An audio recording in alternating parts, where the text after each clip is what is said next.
Canada, United States, and everybody around the world watching this who cares about commerce and finance and taxes. This is the Tax and Money Show, episode number 49.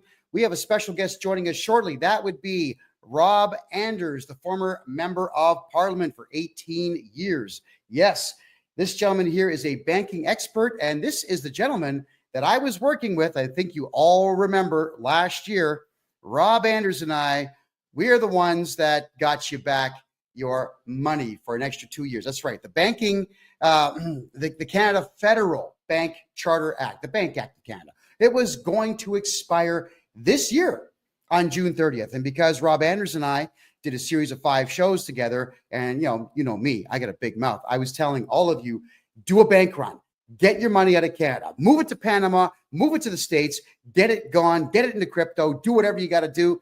Well, you all know that the Royal Canadian Mounted Police, those not so lovely individuals, along with CSIS, the Canadian Spy and Idiot Sentry Agency. Well, I don't even know what it stands for. Nobody even knows who they are. They don't even carry guns. They even tell you on their spy website that they're not law enforcement. What exactly do these people do? They write reports, I think, to the government that get ignored, I'm sure. And they also watch this show and make sure that the federal government sees what we're doing. So when Rob Anders and I are talking about doing a bank run, well, obviously that gets back to Trudeau, and Trudeau went ahead and extended the Bank Act 2 more years. So you've got 2 more years to move your money safely. And Rob and I are going to talk about that tonight. Now, everybody knows that I now live in Panama. I live in the capital city of Panama City. I absolutely adore it here. We had 84 degrees today, sunshine, nice breeze. And I ate too much, as I always do when I go to the fish market. I had clams, I had shrimp, I had chicken wings. I had it all. And I had it all for less than $15. So I am ecstatic about my life here in Panama. I adore it here. Many of you are asking me, hey, what's going on with the riots in Panama now that Trump is taking over the canal? Well, where do we begin telling you what's wrong with that? What riots? What riots are we talking about here? I walk 10 kilometers a day in this town. I walk, it doesn't matter where in the city I go, I will go there. And we're talking the slums, the rich ends, the medium ends, the beach fronts. I go absolutely everywhere in this town. Nobody's rioting here. Panamanians only riot when their government is going to steal something from them, or when Canada comes in, because that happened last year. The Canadian mining company that wanted to absolutely obliterate the economy here and obliterate the environment here, the Panamanian people shut the whole country down and kick the Canadian mining company out. That's when they will start their protesting. No, what Panamanians do Thursday, Friday, and Saturday nights, they party. This is a city where car washes that operate as car washes during the day become nightclubs at night. And people show up with food and liquor and DJs. No idea where they come from, but they show up. People dance and party here all the time. And then we've got a week-long carnival taking place at the end of February, working its way into the beginning of March. This country parties, man. That's what they do. So no, there are no riots here at all over Trump's alleged threat to take over the canal. And that's not what he's doing, by the way, everybody. And the Chinese are not as influential here as you might think that they are. The Panama Canal here in Panama City has 4 cranes on the west side of the canal, and between 8 and 12 that operate at all times on the east side of the canal. And the 4 on the west side of the canal were built by a private, for-profit Chinese company. But they didn't own the land. They just owned the cranes. They had a deal to be able to lift stuff off of their ships first. That's all that it was. But thinking about it, there's no choo-choo tracks on that side of the canal. So there's no real way for them to move merchandise. I think it's actually a losing endeavor, if you want the truth, because there's a train track and a storage yard on the east side of the canal. And that train moves goods to the north end of the country or to the middle of the country. So this Chinese company is not very smart. I don't see where it was a winning move for them at all. What Trump was actually talking about is not taking over the canal. What he was talking about is the Chinese government's made a very big move worldwide to loan money at astronomical interest rates to countries around the world for infrastructure projects, knowing that these countries cannot pay those debts, and the Chinese would then take over the infrastructure that their fake money paid for. For example, almost every highway in Pakistan is owned by China now. Yeah, they own all the shipping routes, the vehicle shipping routes now in Pakistan, because Pakistan fell for this. In Myanmar, all of you know that I was in that Myanmarian war zone back in 2018, January 2018. The Chinese were building a shipping port in the city of Sitwe, a city that has only one traffic light within it, I might add. That city was then going to be taken over. The Chinese knew what they were doing. They were going to take the whole city over. The problem is, at the time, interim president Aung San Suu Kyi simply didn't have the balls to say no to the Chinese, because she's a Buddhist pacifist, sweet lady. I met her, I interviewed her, but she wasn't the one to say no to the Chinese. So the military junta, spelled junta, they got in there and they told the Chinese, no. That's what they said. No. But the problem is, everybody in Myanmar misinterpreted what the junta was actually doing. So it triggered a civil war between the Rakhine state, which is like their Quebec, and the eastern state of Myanmar. And then when the country was infighting, that's when the Islamic gangs of Bangladesh, they decided to make their move into the Rakhine state on the west side of the country and start slaughtering people again, because they were doing it when I was there, and they started doing it again a year and a half later, all because the military said no to China. Well, the Chinese government made the same type of deal here in Panama to build infrastructure. The 4 cranes we talked about, that's a private company. But the highway systems and the choo-choos and whatnot, yes, China was funding that. And now they are not, because Trump obviously made the appropriate threat in the appropriate way.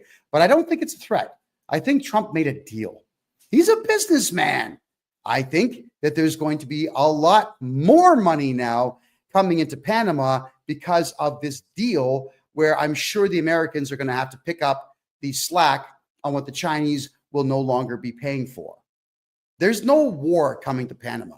Trump is not going to put battleships on the coast of Panama and launch rockets into this country. I live here. Do you think for a second a guy with my intelligence and my knowledge of politics in North America would still be right here on the shore, 800 meters away from the canal? If I thought for a second that Trump was going to put weapons on his ships and launch missiles into where I live, are you kidding? No, I'd be gone. Instead, what I'm doing is I'm staying here in Panama City, and I'm watching Americans flood into this town with lovely money. They're bringing lots of money with them. There is a complete and total influx of cash since Trump took office. So God bless them for it. Panama is doing just fine, and America is not going to own it. America is just going to do business. That's it. All right. So I'm quite thrilled to see what Trump is doing. But now it's time to bring in Rob Anders, our special guest, because we got to talk about digital currency. And we do have to talk about Chinese influence around the world, along with Canada's, lack of influence around the world now. We're going to talk about everything that Canadians and Americans and even Panamanians need to consider about their money. Rob, welcome back to the show. It is always an extreme pleasure to have you here. Thank you so much for joining us once again. Good to see you, my friend. Well, tell everybody who you are and why they need to love you as much as I do. Go ahead. Was a member of Parliament for 18 and a half years in Ottawa, representing Calgary West. And I think I've taken it upon myself to learn what I can about central bank digital currency. And it's not good. And the more I learn, the less I like. So I've been doing my best to try to warn people about it. And I was just reading a report today that the Justice Center is going to be putting out about it, warning people about the threats that central bank digital currency has to their privacy, their security, their freedom. So yeah, we're beating the drum on it, and I'm always happy with Ben Clausen or John Carpe or anybody else who wants to join the discussion and talk more about this. All right, so we're going to cover crypto throughout the course of the show. You worked with the Minister of Defense in Canada for a while, is that right? Several of them, sure. Whether it was Peter MacKay or Jason Kenney or Liberals, etc. Yeah, John McCallum, etc. Yeah, etc. All right, now just talk to me a second here. The Minister of Defense in Canada, what do they actually do? Well, a lot of them are just figureheads, to be honest. When Art Eggleton, for example, was Minister of National Defense, I actually felt really sorry for the brass that would come to visit him. My office was on the same floor, third floor, West Block. And, Art's office had a lot of those kids with, kind of green and blue and, whatever hair going on and lots of piercings and stuff. And I would see all these, polished brass military guys, shine shoes, the whole 9 yards, coming in, and they had to do presentations to these kids. They were obviously woke and progressive and liberals and all that type of stuff. And I thought, those poor bastards, they've probably served 20, 30 years, whatever, in the military, and they have to come in and report to these as their civilian oversight. I thought, dear God. So some of them are kind of figureheads. John McCallum was actually a minister at one point. If you can believe it, he was actually giving away plans for our Canadian warships. We have the most advanced ship we have in the Canadian fleets are frigates, and they are so EH-101 helicopters can fly on those things and drop sonar buoys in the water so that Canada can help with regard to anti-submarine warfare. Yeah, it's the fastest ship in the fleet. It's the most sophisticated in terms of its listening devices, etc. And they have this thing, a claw, that captures the EH-101 and then hauls it into protection so that it's protected from the inclement weather, especially in the North Atlantic with the sea salt and everything else. McCallum was touring a Chinese admiral around, and the admiral said, "Oh, that looks interesting. We'd like that." It was a uniquely Canadian design. He just gave it to him, and then people have been talking about how the Chinese military was practicing in the Canadian Arctic or had arrangements to do so. Well, that goes back to John McCallum. You think about it. China's got cold areas. They got places up in the north, Manchuria, etc. Up, against Nepal, Tibet, etc. But they don't need to practice winter warfare in Canadian Arctic, And obviously, when they wanted to buy that mining company that was up with its own mainland access, type of thing where they could have a base up there. Like, it's just insanity. Some of the things some of these ministers have done to compromise our national security. I could go on. Yeah. So, okay. Well, I'm sure that you could, but it just seems like our defense ministers have been complete idiots, fools, and don't know what they're doing. They know nothing about military tactics, probably never served in the military.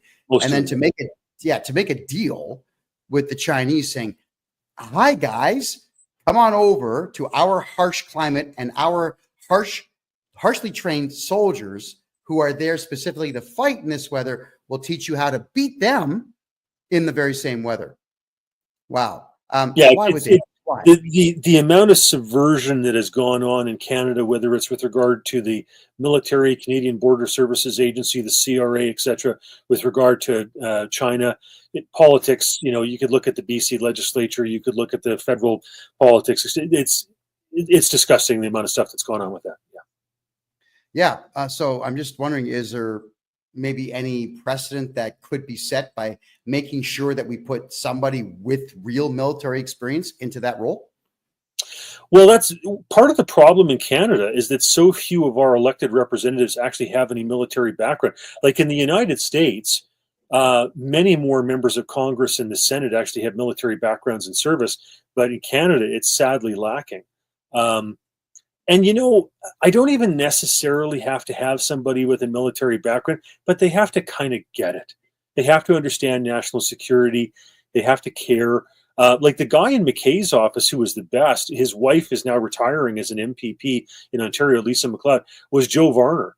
Joe Varner, when he worked for Senator Forrestal, did amazing counterterrorism work, produced these beautiful summations of kind of counterterrorism and terrorism activity around the world. I used to get those and read through those. And he was the guy that was coordinating those Halifax summits that Peter MacKay would put on in terms of North American security. So hats off to Joe Varner for his service to the country. All right. So I think the correct answer to my question is the Minister of Defense does nothing except commit high treason. I think that's what I heard. Yeah, well, there's, I mean, there's recent ones where they were put in, I think, largely for the issue of gender and the idea that, there were women who, had complaints about the sexual harassment, etc. And it's a legitimate concern. Don't get me wrong; it's an issue. But surely to God, we put in ministers for more than just that.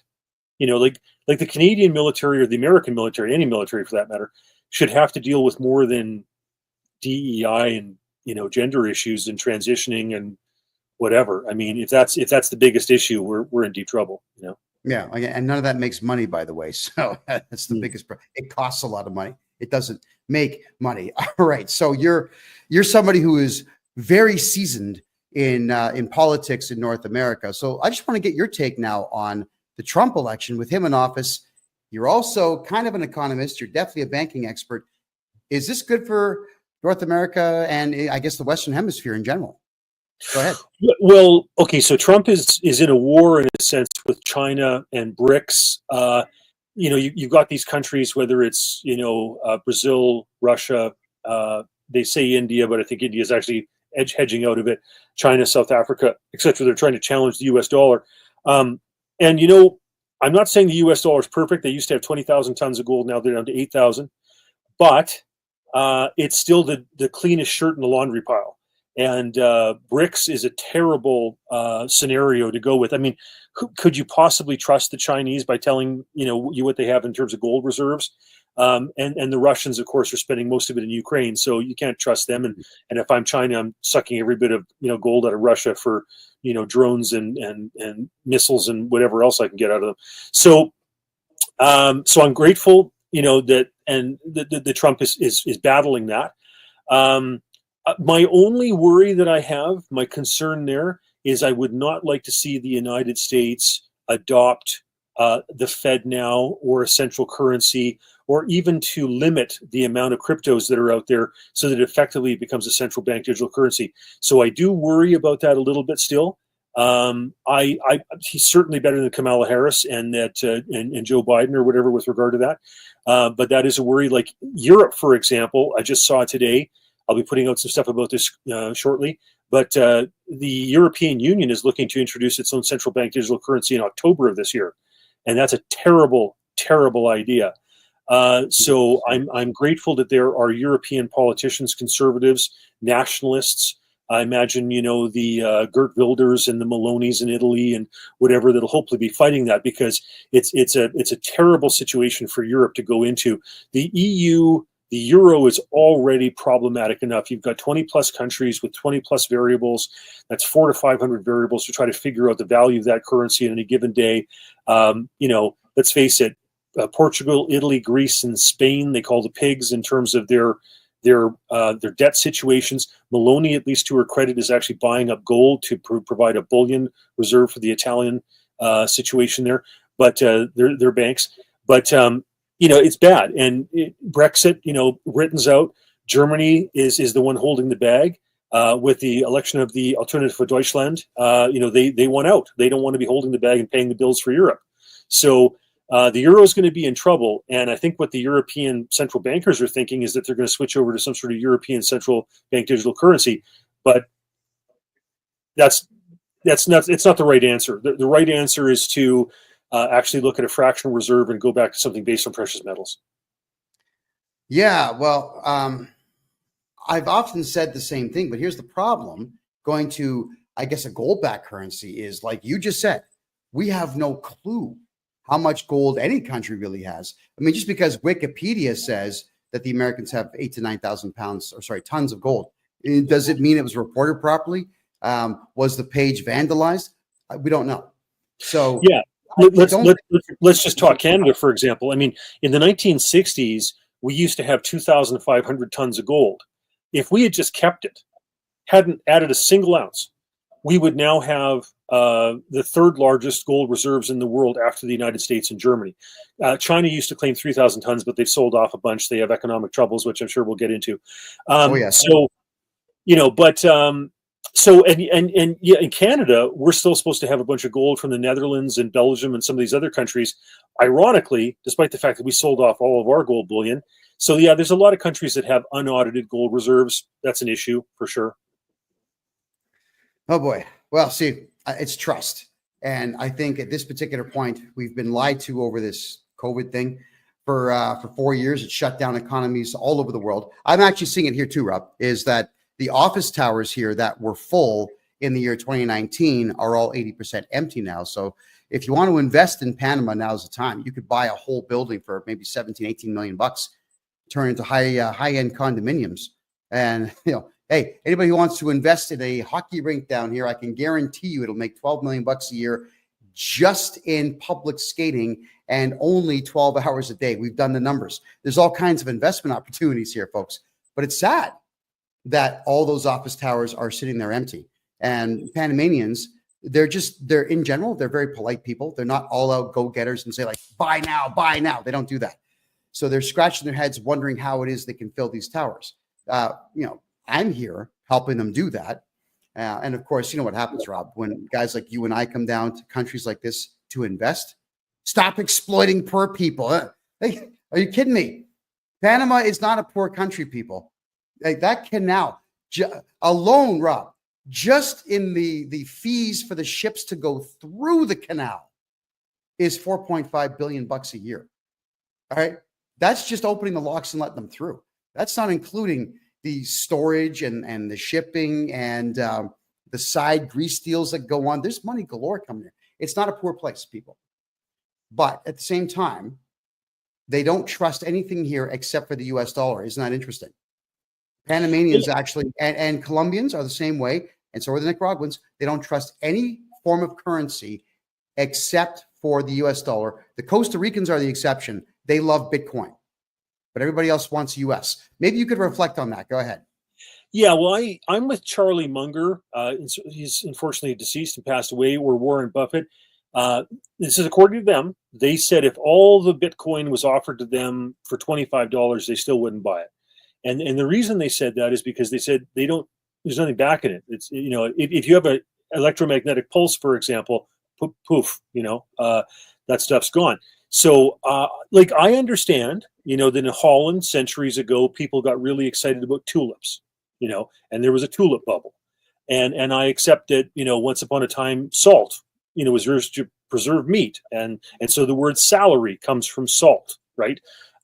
Seashells have been used as money. So barley was the first form of currency because you could flood out the fields, in Egypt in the Nile, and the salinity wouldn't affect the ability to grow barley crops. So, there's other things that are used for currency for sure. But, it's hard to beat gold or silver or oil. We basically had a petrodollar since 1971, 72. Those are real. Copper. The Roman Empire had a copper coin, and of course we've had copper coins. So that stuff's all very tangible. It's got thousands of years of track record. Hard to beat. All right. Well, I can say this, that with Latin Americans having so much faith in the US dollar, and now with Trump in office, the Japanese are happy. The Italians are happy. I can tell you that the smart Panamanians are happy. So everyone's happy with this. I honestly think we're going to see quite the spending spree taking place, especially in a place like Panama, where retail, it's the culture here. There's more retail stores here than I've ever seen anywhere else in the world. And they're all throwing down greenbacks and they all absolutely love it. But I do want to talk about China here, because everyone's saying it's World War III because of China. I'm saying, well, hold on a second here. The Chinese are not going to send nukes. They don't have enough to be as big a threat to the United States as they would like everyone to think that they are. No, it's going to be an economic war. But I'll tell you what I'm thinking here on China. You can tell me if I'm right or wrong. Is they have a problem with their infrastructure projects. They're building them like garbage. They're actually, they call it tofu construction, where they're actually mixing gypsum and cardboard into concrete mix. and there are people leaning on walls, and the walls just give up. They just give in. And entire floors in buildings are just collapsing downwards because there's no rebar in this garbage concrete they're using. The Three Gorges Dam, which it has so much water weight behind it, it actually slowed the planet down by 0.0000001 second. That's how much weight there is behind that dam. And it's bulging in the middle. They didn't build it properly. Their EV sales are down, and nobody wants to buy these things anymore because they're all catching on fire. China has built 5 cities inside their country and 1 in Malaysia. Nobody lives in these cities. No one's moving into them. So you, sir, as a banking expert, maybe you could tell us what you think is going on with China with all these problems.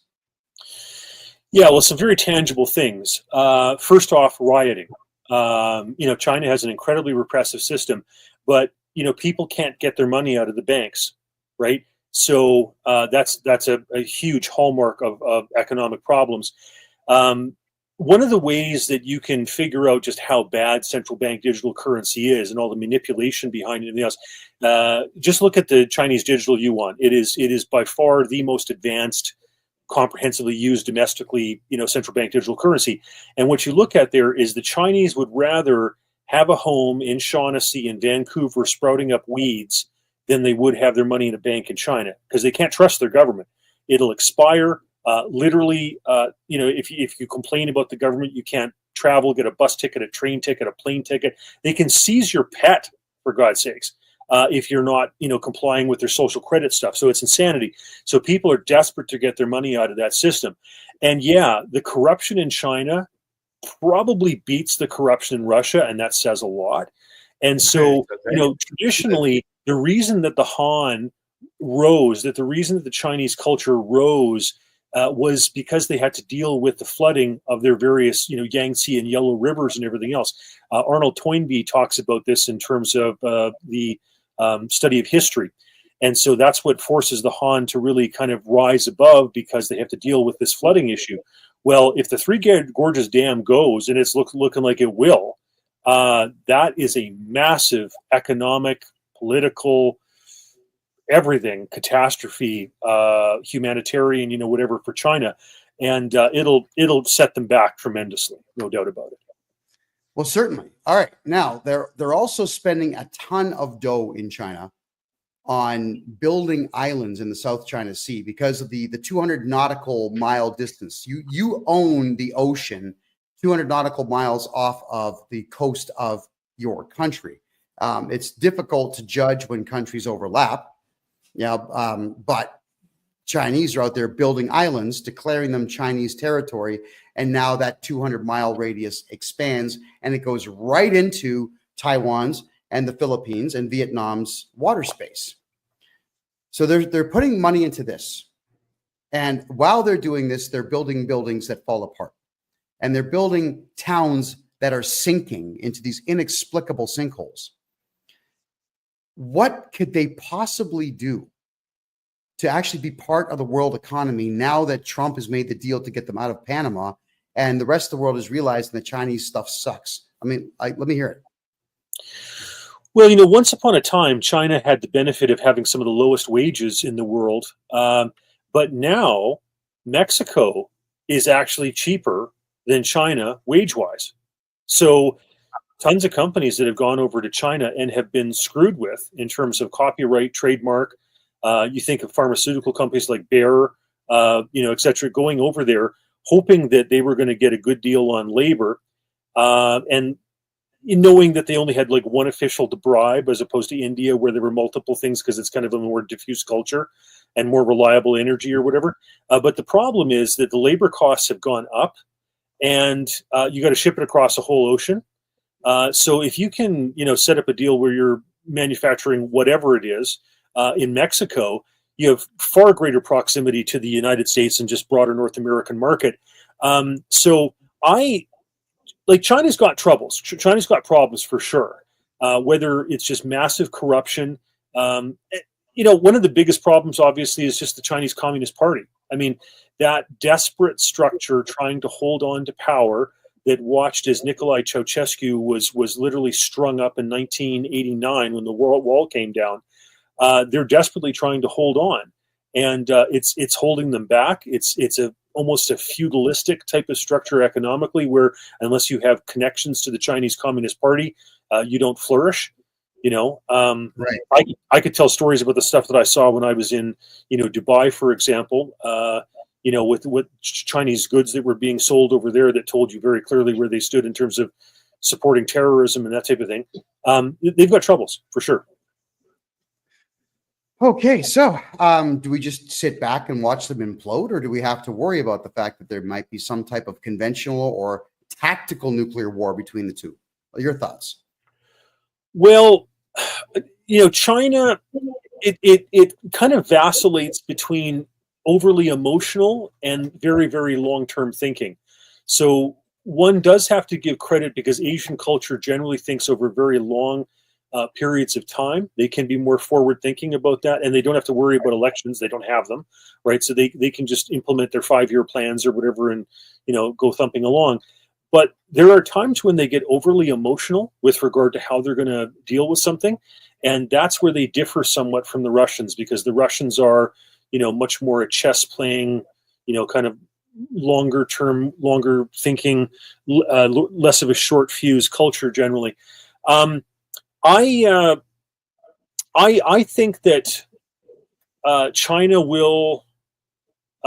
It's a brittle structure, and I don't think that has a long-term stability to it. I think that there will be trouble there, whether it's just, for example, in terms of the currency, the economy, the labor rates going up. I think all those things are going to pose real problems for them. And I think that, Trump and Steve Bannon and those folks very seriously taking into account the threat that China is. There are threats, in terms of, say, for Islamic terrorism, Russia, irredentism, whatever. But if you look at how proactive the Chinese are, for example, in terms of space-based weapons, their wizards-based weapons and stuff, I think, the United States rightfully sees them as a greater threat than some of these others.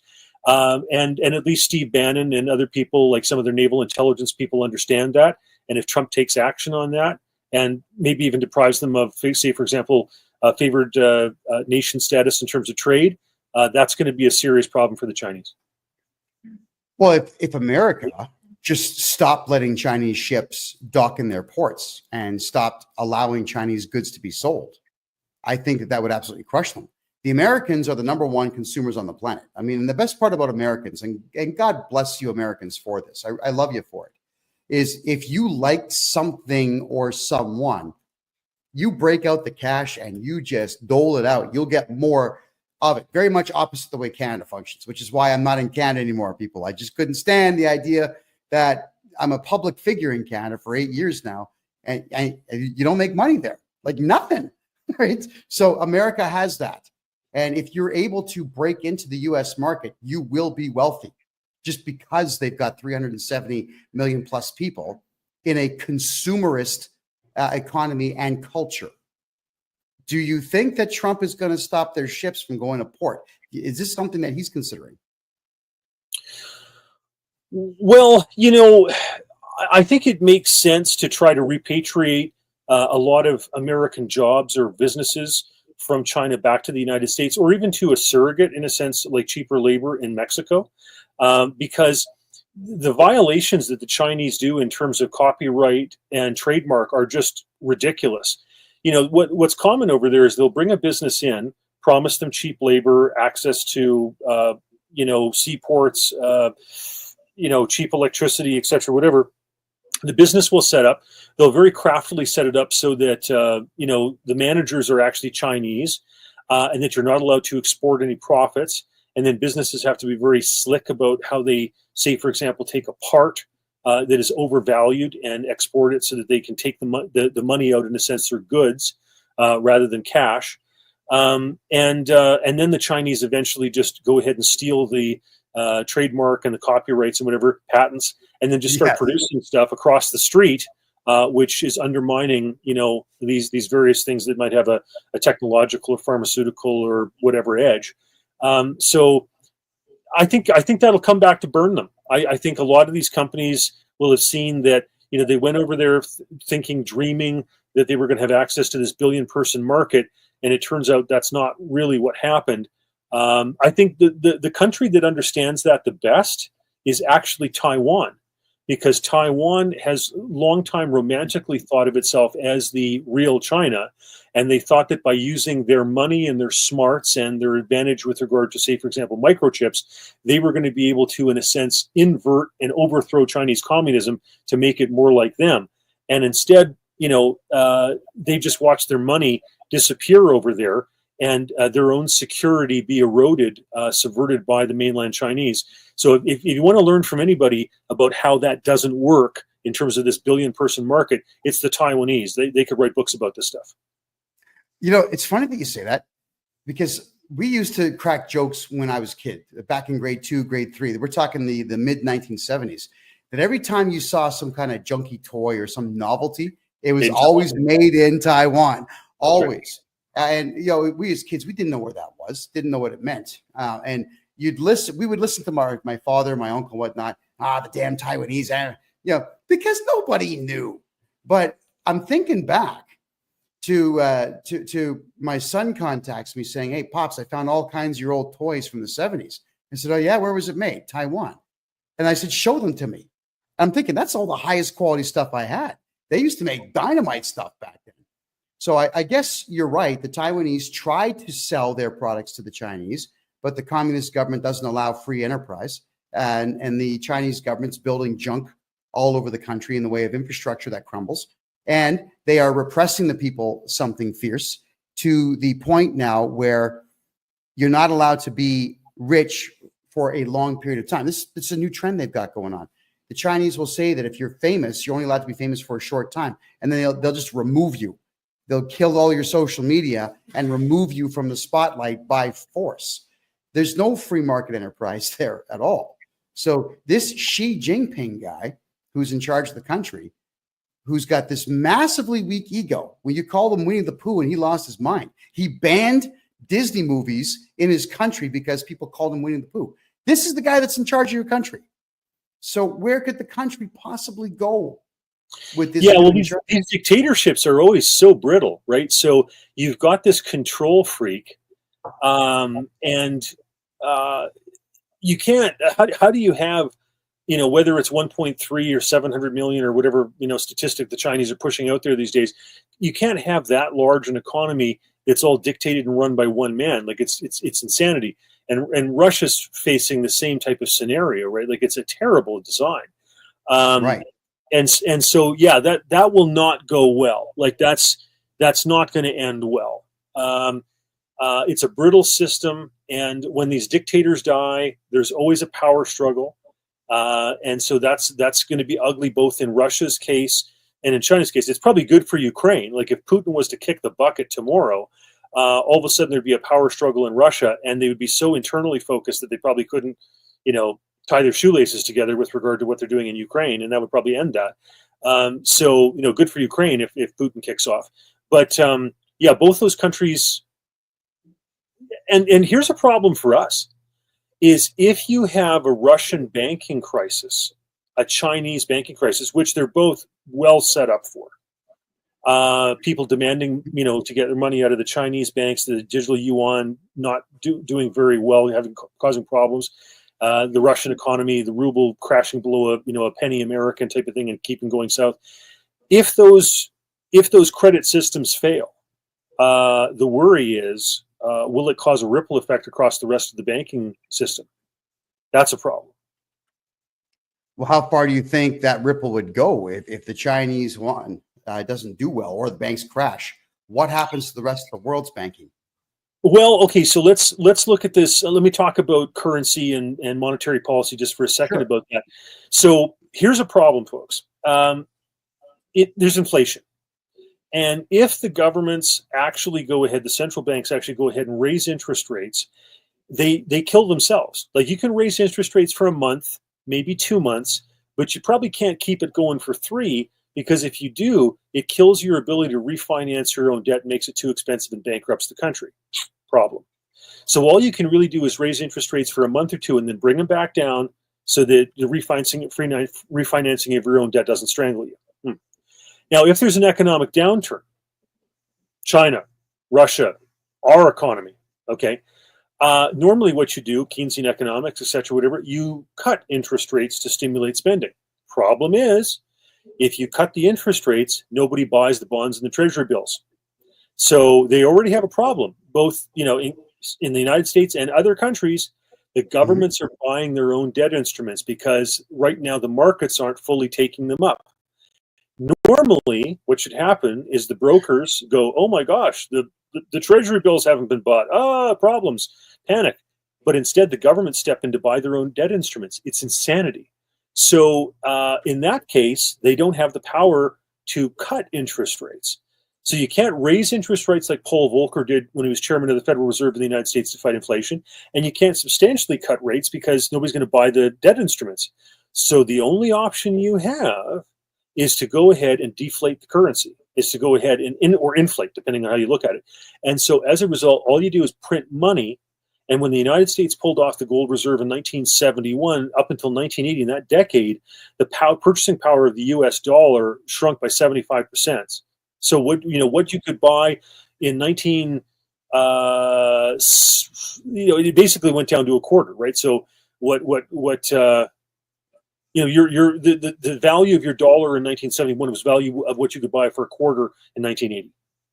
And that's what not just the United States is facing, not just Canada, but most of the countries in the world are facing that. And that's the reason why people are seriously looking at gold and silver and other things, because the only option these governments have is to inflate and print money.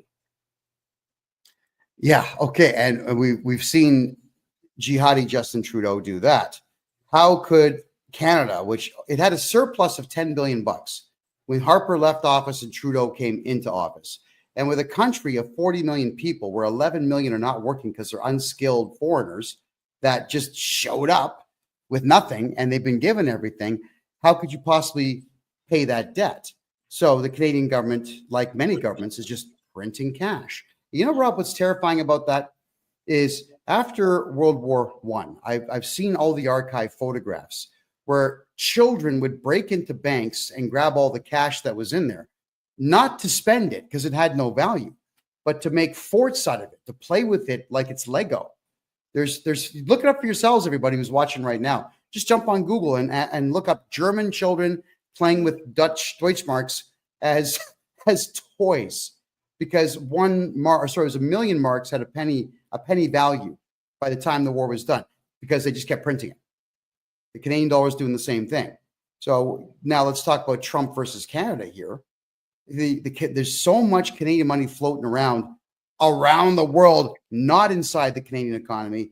Do you think that Trump has considered that? And if so, what plan does he have for that? Well, Canada's got nothing backing its currency, right? Like, we have no gold bullion reserves. We're one of 12 countries in the world that has absolutely nothing. And we had, like I said, a strong financial position, even stronger than there was vis-a-vis the United States probably in 1960.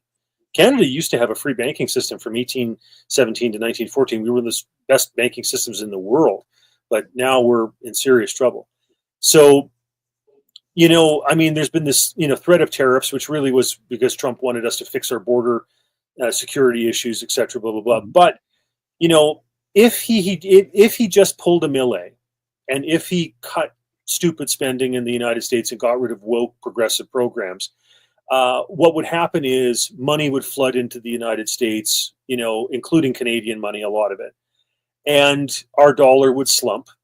The only thing that Canada has going for it is our beautiful trade relationship that we have with the largest market in the world, the United States of America. When Mulroney was in and conducting the free trade agreements, 80% of our trade was with the United States, foreign trade. Now it's about 60%, which is still a massive chunk. If there's anything that threatens that, that's the only thing we've got going to prop up the Canadian dollar. That's it. So, if the Canadian dollar really fell into a slump and that trade relationship went south, or we had just a tremendous downturn in our economy, all Trump would have to do is say, well, listen, Canada, I'm willing to let you swap out Canadian dollars for American dollars. And if that dollar keeps on dropping, there's a lot of Canadians that say, done. You know, like the I'd be at the front of that line, Rob. Really, yeah, the front of that line, I would be there. I've had discussions with some of my intelligent friends about this, and I'm just going to run through like the mistakes that Canada's made over the years. Okay, and it goes back a long time. So, you know, we used to have, for example, the Winnipeg Grain Exchange was actually bigger than the Chicago Mercantile Exchange. But what did we do? We went ahead and centralized it, created the Canadian Wheat Board, bought wheat off of farmers for below international market value, and sold it subsidized to China through Canada Steamship Lines, Par Martin's, you know, the Martin family's company, okay, with a monopoly contract on that. Foolish. Killed a perfectly good grain exchange that would have, you know, potentially been bigger than the Chicago Mercantile. Insanity. We created the Canadian Broadcasting Corporation, which employs 50% of all the radio and television journalists in the country. You know, effectively kneecapping the ability to have, you know, a lot of private sector do a lot of that type of stuff, etc. Then, for example, you know, we gave up on the Avro Arrow, and a lot of those engineers went south to the United States. You know, we were sold at the time at the idea that, you know, it was intercontinental ballistic missiles and long-range bombers weren't necessary. Well, long-range bombers are still around, and we lost that key sector of the economy. You know, we could have been a nuclear power. We had a Minister of National Defense, Doug Harkless, and wanted Canada to be in that realm, and instead we chose to play pacifist with regard to that. We had, like I said, the gold reserves in 1960; those have all been sold off. We elected a communist sympathizer like Pierre Elliott Trudeau, and his son's not much better. You know, we've had all these left-leaning, you know, kind of prime ministers, etc. And then, you know, we had this opportunity with oil and natural gas to sell to Germany, Japan, South Korea, you know, all these countries. And what did we do? Kill pipeline after pipeline because of woke environmentally, you know. So we've set ourselves up for failure in so many ways that we could have been an economic powerhouse. But instead, every single time, every one of these, you know, instances that I give you over several decades, we've literally undermined our national sovereignty. Something I can say to that, Rob, is, you know, that I lived in the United States for almost 5 years in my 20s, and I've been to 12 different countries looking for business opportunities. I can tell you this, out of all the countries I've been to, including Thailand and Myanmar, Canadians have the least amount of business acumen. Everybody around the world wants to get products in the store, get the price tags on them, get them sold, get them out, bring more in. It's this revolution of goods. It is this hunger to bring it in, sell it, get it out, get more in. The Canadian way of doing things is, oh, hey, everything kind of just arrived yesterday, so yeah, we'll unpack it tomorrow. And tomorrow shows up, oh, wait, hey, Leaf game's on. That's what happens. Canadians are not hungry. They're not eager to go and make money. I'll give you just a very simple example of what I'm talking about. You want to talk about lack of business acumen. There are a lot of Canadian podcasters who, post-COVID, are doing quite well, where they've got over 100,000 subscribers. I, as you can tell here, I'm a Canadian tax expert. I do a lot of taxes for a lot of people and get them back a lot of money. And I want to advertise on these Canadian podcasts, a 30-second commercial at the beginning of their shows. All of them said the same thing. Nah, we don't take advertising. We don't want to appear like we're some kind of conglomerate. Are you kidding me? Well, what are you doing it for? Why would you spend 40 hours a week having a podcast and collect no money? Do you think somebody cares that you're not taking money for what you do? That it's the whole country thinks like this. So that is why Canadians are not taking advantage of and exploiting their own natural resources. Potash, diamonds, golds, copper, nickel, phosphorus, oil, beef, fresh water. You know, and Canada produces so much electricity that we actually have to pay the Americans to take it from us and put it into their grid. We don't even know how to make money on producing too much electricity. So I can't be in Canada because I cannot be around that type of thought process. That thinking is why everyone's broke. So everyone wants to blame Trudeau. My life sucks because of Trudeau. Well, did you look in the mirror? Do you think like an American or a Chinese businessman. Hunger, money, now, money now. That's how I think. I'm talking like Kevin O'Leary now. I want to make money. Everything I do has got to make money. I have not been on a date with a woman for a year and a half because it costs money to do that. I'm not making money when I'm wasting my time having these conversations. But Canadians don't think this way. So they're in a lot of trouble. And that is the only concern. And you can reflect on this one now. My only concern, if some Canadian provinces join the USA, will that crazy non-hunger for success begin to rub off on the Americans? Go ahead. Well, the Nixon administration did a study during the Quiet Revolution in Quebec in the 1960s and figured out that what they really wanted was a land bridge to Alaska. And you can understand that. Sarah Palin, I've talked with, she had to literally drive through Canada all the time, going back and forth to her state type of thing, which, we're grateful to have her visiting, and buying gas and whatever, and, all that stuff. So I understand that. Alaska and Hawaii were admitted as the 50th and 49th state in 1948. Their financial position, there were people in Alaska who didn't want to become the 50th state. And the reason they didn't was because at that point, Alaska was a territory. It was a protectorate, like a Guam, like a Puerto Rico, like the American Virgin Islands, like the Philippines used to be, like Panama used to be. And so the upside of that was that nobody paid federal income tax. The only people who did were the ones who worked for the federal government. Nobody else did. So you imagine if all of a sudden you shave 20%, 22%, whatever off your taxes, pretty sweet, right? Yeah. Alberta was in a situation under Ralph Klein where we had an MLA for Calgary North Hill, Richard Magnus, who was proposing that we eliminate provincial income tax. It's now sitting around 10%. It's still one of the lowest in the country. But if we eliminated that and just had oil royalties, for example, that would put Alberta, if you didn't have to pay federal income tax and you didn't have a state or territorial, whatever, provincial income tax, all of a sudden, Alberta would be the lowest tax jurisdiction in North America. It would be lower than Wyoming and lower than Alaska. Money would flood into the province of Alberta.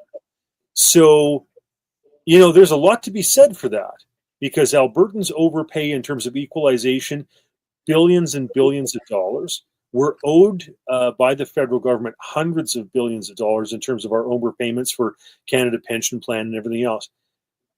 Alberta would become the per capita wealthiest jurisdiction in North America. It's pretty compelling. Well, I guess I'll just put this up saying to President Trump or anybody working for the Trump administration, could you maybe consider making Alberta a state, or better yet, as Rob Anders just said, a protectorate?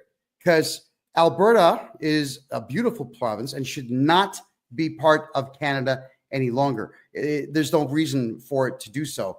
And I still have my Alberta driver's license. So should a protectorate situation happen, I'm an American national that same day. And for all the Americans watching right now, I'm a Canadian citizen who had to escape, didn't just leave for fun. I had to escape communist Canada because there were 7 attempts on my life as a journalist and 7 months of prison time for just telling stories online that I could back.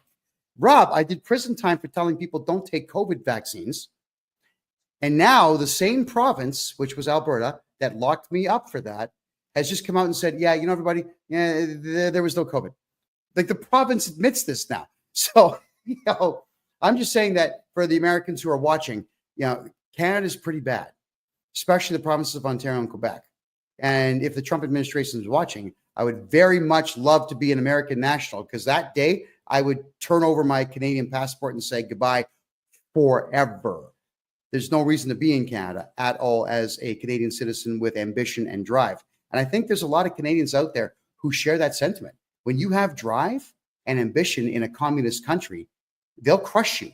They're crushing people in China and they're crushing people in Canada. And when I explain that to Panamanians down here, typically through a translator, they're blown away.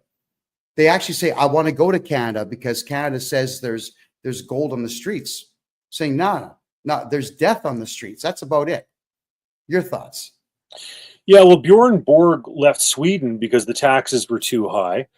There's a number of people who've left the United Kingdom because taxes were too high. And Canada is no exception to that. People leaving Canada because they just don't want to put up with the taxes anymore. No, it's a very sad scenario. And that's why so many of our entertainers and people who, earn good money for their abilities, their merit, leave Canada and go to the United States because it's just a cheaper tax jurisdiction, and your money goes further. Your purchasing power is more, etc. I mean, you just look at gasoline. There's tons of people who will go across the border, whether it's Point Roberts in British Columbia or whatnot, to buy gasoline in the U.S. because it's cheaper. When I used to travel to Ottawa, going from Alberta out to Ottawa to take a vehicle out there, I would travel mostly through the United States because there were more gas stations and it was cheaper. Oh, absolutely.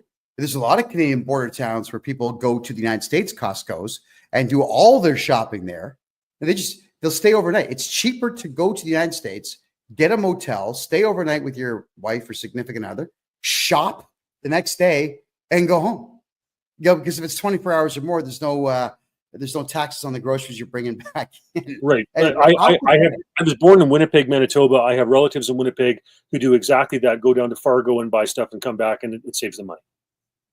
How pathetic is your country when people literally drive to another country to shop for milk and bread and butter?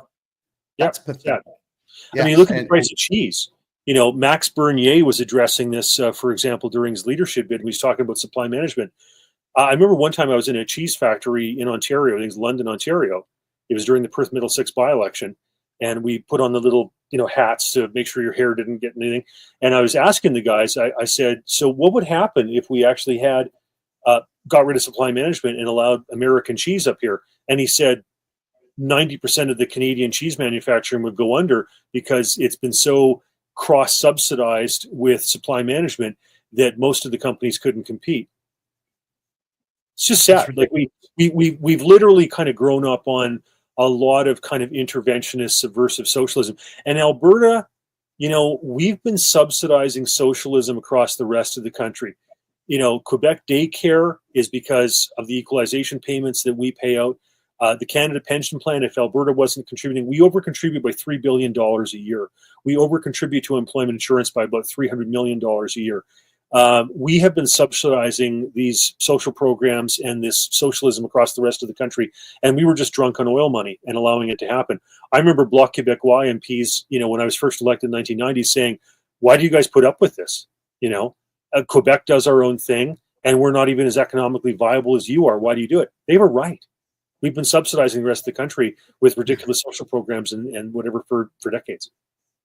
Yeah, and for our American friends who are currently watching the show, Canada is full-blown communist. It really is that bad. And the vast majority of the Canadian economy is subsidized by the government, which is not government money. It's taxpayers' money.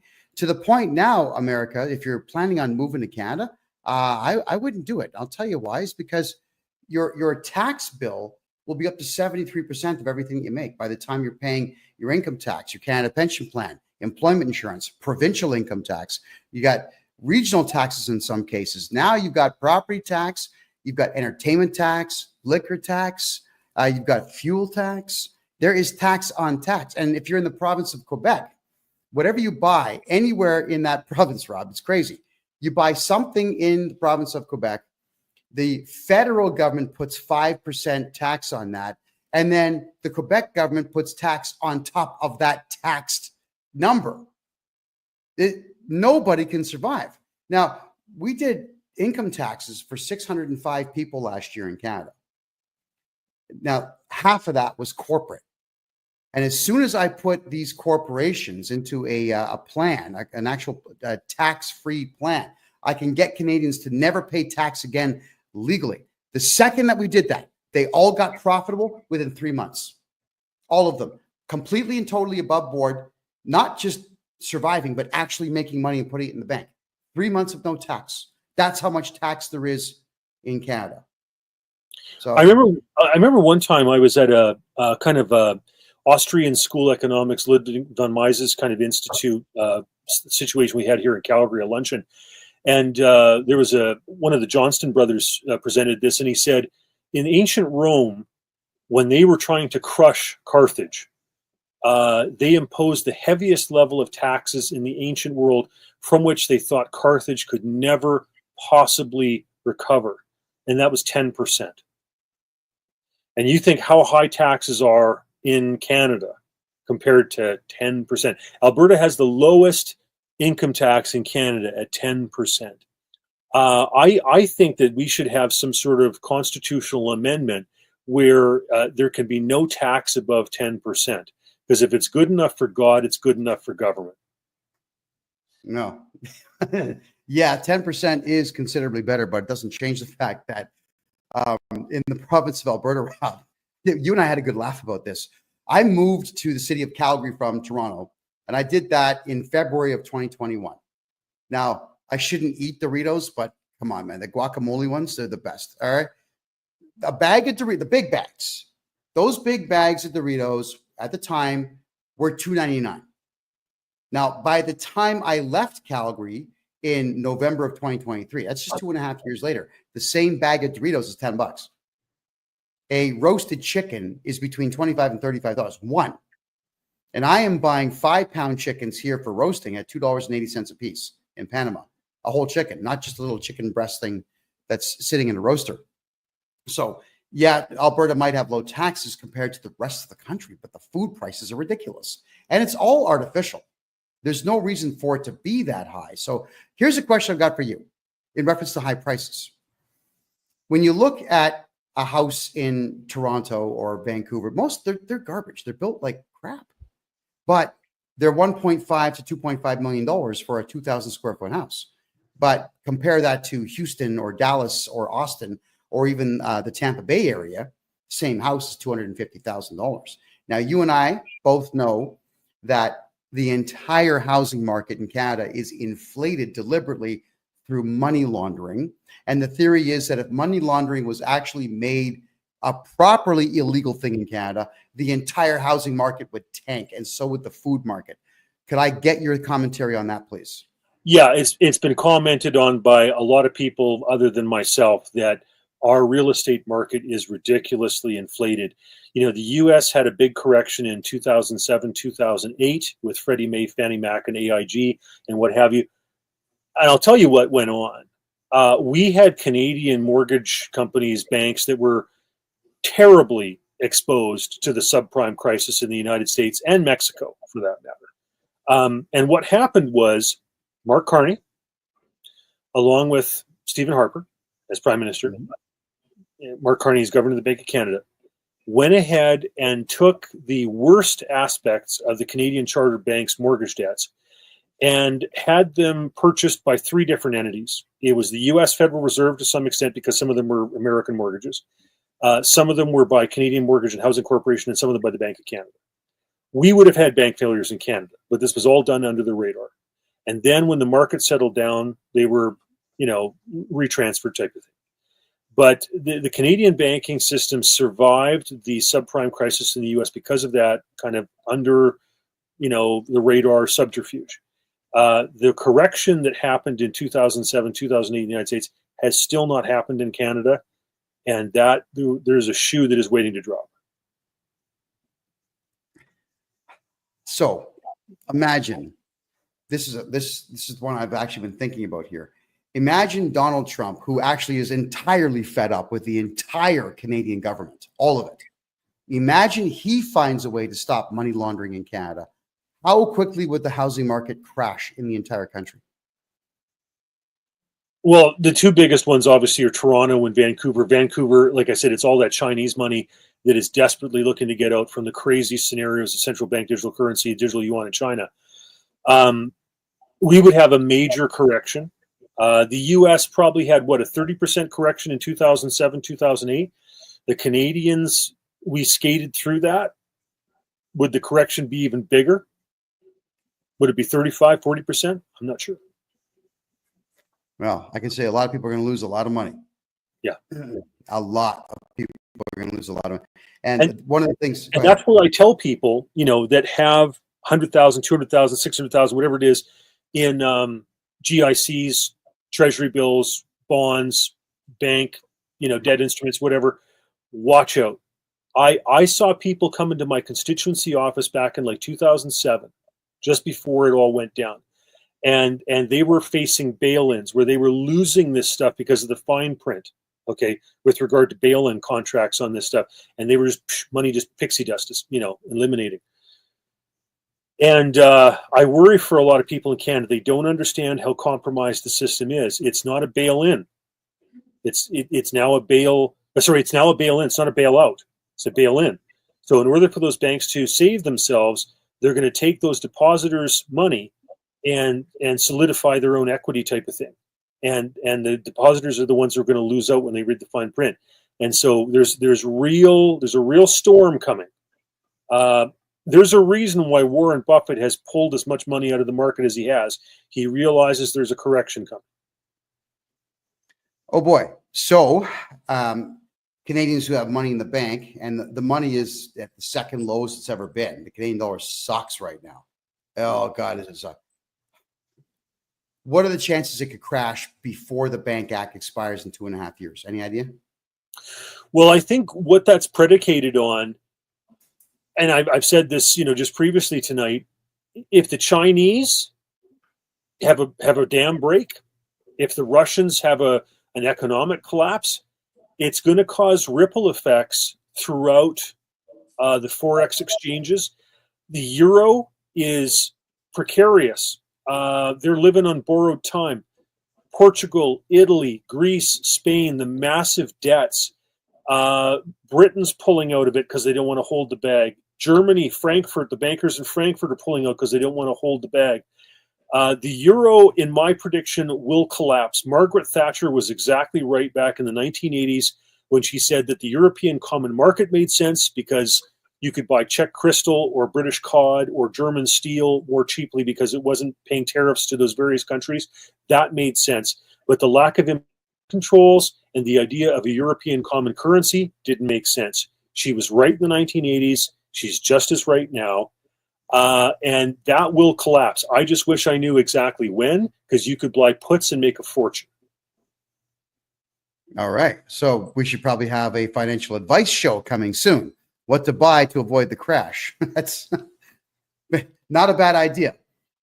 Oh man, it's a lot to, this is a lot to take in, obviously. And really what's going on here, Rob, is that you're hitting me and the audience with the same amount of information that I'll hit my clients with in the 1 hour consultations that I do. And it's truly mind-blowing how little we all know about the financial markets in the world and even what money is at all. So how can we help people here? Is there anything that you and I could say that's magical right now to help the average person comprehend all this?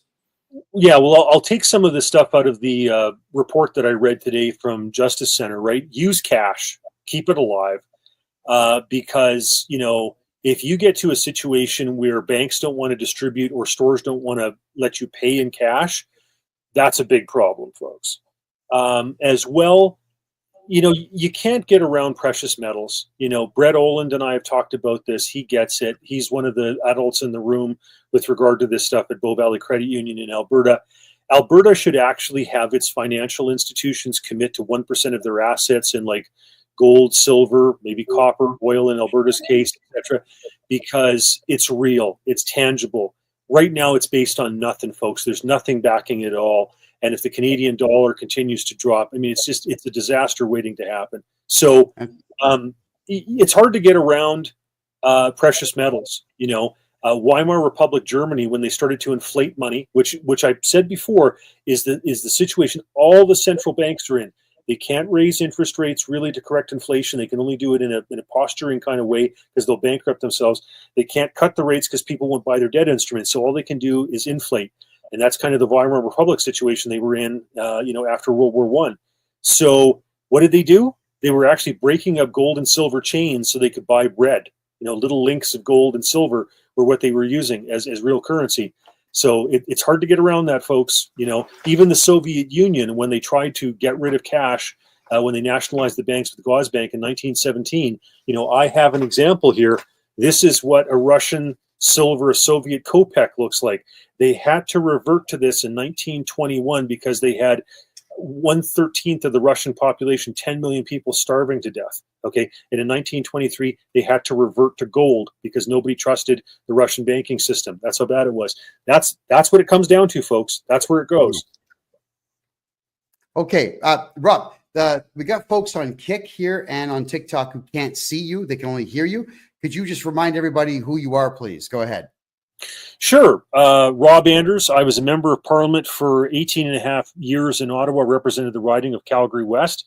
And I've just gone down the rabbit hole of central bank digital currency in the last few years and put out, lots of emails about this stuff, and just reviewed a report today that was put out by Ben Clausen from the Justice Center on this. I'll be doing some other podcasts coming up with Sharon Polsky, who is one of our people involved with privacy matters in Canada, and also I've done some stuff with Brett Olin with Bull Valley Credit Union. He runs that. Okay, fantastic. So I also want to tell everyone this. Rob Anders was incredibly helpful when I was running for mayor of Calgary. You had me and a few other candidates for our city council come on over, and you educated the hell out of us on the right way to dress and the right way to present. And Rob, it was unreal. You gave all of us a 45-minute section of your lecture on suits worn by leaders around the world for the psychological impact. Maybe why don't you just tell people a little bit about this? Because the one common denominator was the most successful politicians out there all seem to have blue suit, white shirt, nice colored tie. Let's hear it. You're a former politician. What's the deal with that? Well, okay. So basically, if you have the same color that goes, for example, from your shoulder down to your heel, a more traditional suit, as opposed to just like a sport jacket and pants, it's a solid color, right? It has a solid, look. I remember we were taught when I was just getting involved with the Reform Party and doing question period in the House of Commons that young guys would want to wear solid, light absorbing colors like cashmere, etc., because it sucked the color in and made you seem more solid. But for older guys in our caucus, like say, for example, John Reynolds, who had been elected, back in, an earlier iteration and returned to the House of Commons, you could get away with more silk and stuff because it kind of gave a youthful, ambiance or vibe to it, etc., whatever. As well, you wanted to, either have a light blue shirt or a white shirt, because that's Beau Brumel's thing about having the clean linen. And your ties, if you look at U.S. presidential debates, a lot of these guys are, governors, senators, etc. You'll see a lot of them wear a red tie, solid red tie, because it seems to be the one that women most gravitate to for that. The black suit is kind of like the clergy, and other examples that you could use. There's some military outfits that are like that. For the blue, it's a classic thing in terms of the police and the military. The gray, once again, there are some militaries that use that, whether it was in the U.S. Civil War or the Germans, etc. So there's certain colors that connotate those things. Bankers will judge you when you go in for applying for a mortgage or a credit card based on whether or not it looks as though you care about your image to the public. And therefore you will care about whether or not you are in the media or whatever about not paying your loan or your credit, etc. So, the smaller the pattern on your tie, for example, like a pin dot as opposed to a larger kind of comical polka dot, stripes, the rep ties that the English are famous for, the regimental ties.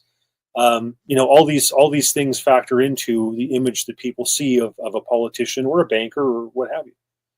And the fact that you were able to lecture us for 45 minutes on this with a slideshow showing us the fashion follies out there, gray suits with pinstripes, which did look terrible beside the blue suits. We start to understand, and the reason I brought this up is we begin to understand how easily we are manipulated with just some guy wearing some cloth on a stage. So now, is there any warnings that you would like to give to the public about maybe not giving too much power to what you see and hear on the media? I got to hear your thoughts on that one. Yeah, so let's take Mark Carney for example. Tell everybody who Mark Carney is, because we have Yeah, Americans in Britain watching. sure. Okay, so Mark Carney was the former governor of the Bank of Canada, hired by Stephen Harper, then hired by the Bank of England, and is now running for the leadership of the Liberal Party of Canada. Looks decent in a suit, but because of that pedigree, when he looks down the camera lens and says that he wants to spend 150 trillion with a T dollars on green on the green agenda, and people nod their heads and think, oh, well, that sounds reasonable. No, that's crazy. That's insanity. That's 100 times the Canadian national debt. It's over 4.5 times the size of the U.S. federal debt. That is an astronomical sum of money. And how is he going to do that? Because the government of Canada doesn't have that money. The government of the United States doesn't have that money. Most governments combined don't have that money. He wants to use central bank digital currency. He is one of the brain children behind this, and use it to manipulate your private finances into his ideas of what you should do with regard to your fuel and your spending and electric vehicles and all this type of stuff. And he does it because, he's smooth and he's slick and he wears a good suit. And he's been a governor of a couple different banks. And so people think, oh, yeah, all right, whatever. But it's really insanity. It's some of the most astronomical sums of money you could possibly imagine for this whole kind of, green pixie dust, DEI progressive kind of stuff, right? Yeah. He actually says he wants to see higher carbon taxes. All right. So essentially, Mark Carney, who could be the prime minister if Trudeau steps down. This is the lunatic that they're talking about making prime minister for a short while. So let's just say, for argument's sake, he gets in March 1st. The Canadian election is in November. That gives him more than half a year to implement a central bank digital currency. Is that enough time for a crazy man like him to do that? If we let him. There are countries where they've attempted this, like Nigeria, for example, and they literally are burning effigies in the streets and protesting and causing problems at the banks, because what they do is they get rid of the large currency. They get rid of like the $50 dollar notes, the $100 notes, and people were literally walking around with wheelbarrows full of small, bill currency. It's a terrible scenario. Excuse me, I got something in my throat. And so yeah, this stuff is real. It's what these globalists plan. Mark Carney is one of the brains behind this stuff, and it's going to mean tremendous hardship, not only for Canada, but this guy's going to try to sell it to the European Union and other countries. And we need to have somebody like Donald Trump that says, no, I don't want to have one crypto to rule them all.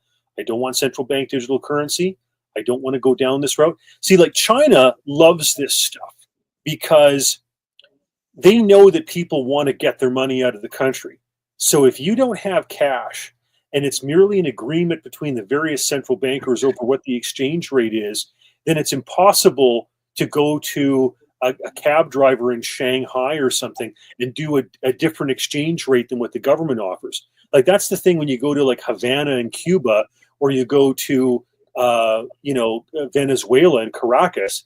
There's what the government offers you as the official exchange rate, and there's what you can do as private deals on the side, which is the real market exchange rate. Well, if you get rid of cash, that's not possible. So dictators love that stuff. Vladimir Putin, Xi Jinping, they love this stuff because it means that everybody's trapped into their bogus exchange rates that they set by the central banks, and it therefore keeps their currency inflated at a higher rate than what it should be. They love this stuff. But if you love freedom, don't let the dictators win in terms of telling you what the value of your money is. And that's one of the reasons we should go back to the idea of having a precious metal and a fractional reserve, because that's the way you really preserve wealth. If Mark Carney gets in, do you think Trump's going to let him stay in office? Well, Donald Trump rightfully had problems with Justin Trudeau, as we all only 20% of Canadians still support the guy, who they are, whatever. I mean, even the Liberals are turning on him, thank goodness. Mark Carney is bad. He's going to make Trudeau look good, because Trudeau is kind of this, guy who reads his talking points. But Mark Carney is more of a globalist. He's more of one of their actual prodigies and brains behind this type stuff. If Trudeau looked down at camera, Liz, and said he wanted to allocate $150 trillion to green initiatives, people would laugh. They would laugh if Stephen Guilbeault said that as a minister in charge of the environment in Canada. But when Carney does it, they're actually taking it credibly. And the problem is he could actually bamboozle some of the Europeans and others into thinking this is a plausible idea. So he's more dangerous than Trudeau. Smoother, slicker, more dangerous. Is he really that charismatic that he could say to just literally go to some place and say, hey, we're going to go between 10 and 100 times our current national debt to build green energy, and have everyone say, like, yeah? Is he really I'm not sure it's that he's charismatic in the sense that he believes he's got well, maybe he does. Maybe he does sense he has a divine mission or some sort of, otherworldly, element to him to do this. And this is his mission while he's here on Earth. Maybe. But I think the problem is he's the gray man. He's what they refer to in intelligence and espionage communities as kind of the guy who just, floats there and doesn't get noticed and whatever, and doesn't ruffle feathers. Like Trudeau can come across as a clown, right? He puts on blackface. He wears inappropriate headgear. He appropriates other cultures and kind of dresses up. Like, he plays Mr. Dress Up. But Mark Carney's not going to be that stupid. He's never shown that before. And so he's just more credible. And people are going to buy this stuff. Like, if I had to have if the forces of evil were looking for a salesperson for central bank digital currency, it's not Justin Trudeau, right? He's too laughable. But with Mark Carney, it's much more dangerous. Well, he terrifies me, this guy. And should Mark Carney get in, and please, Uncle Trump, if you are watching this, you go remove him by force. And yeah, man, I was in a court case. This is back in 2021. Conveniently, there was a court case brought against me while I was running for mayor of Calgary, because I was the only real conservative guy saying, don't get needles, don't put on masks. We're going to put the whole city back to work when I'm mayor. So conveniently, someone who was funding Justin Trudeau to the tune of $100 million decided to just magically sue me for defamation of character right in the middle of my campaign. And of course, the entire left-wing audience focused on the fact that I got sued by a guy who's Muslim when his faith had nothing to do with any of the truths that we had divulged about this guy in our media. Well, where it gets insane is there was absolutely no evidence brought in this court case that I had said anything that was untrue. But the lawyer, his name is Jonathan Lysis. He prides himself on being a lawyer of 29 years. The guy's the biggest wimp I've ever met in my life. Tough in court because he's got the judge to protect him. But out in the public, wow, coward. This guy says, Your Honor, Mr. Johnston here has once said to Donald Trump that he would like to see Donald Trump come in and annex Canada, take over Ottawa, and remove the Canadian government by force. Now, and we just can't allow a man who's calling on a foreign government to interfere in our great nation, because he was a left-wing individual who likes to raise money for the pedo people. And I've got evidence on that one too. And the judge saw red when I was accused of saying, which I did say, by the way, I did say, Trump, please remove everybody from Ottawa. But that's all it takes in a left-wing country to get an 18-month jail sentence in Canada for defamation. Sorry, not even defamation. It was contempt of court, because I was asking Trump to fix the country. That's how pathetic it is. So obviously I can't be in Canada because they're going to keep doing it. Right? What is there any solution to guys like Mark Carney and Justin Trudeau and this Jonathan Lysis guy and all these extremist left-wing maniacs shutting down freedom of speech and shutting down the conservative economy?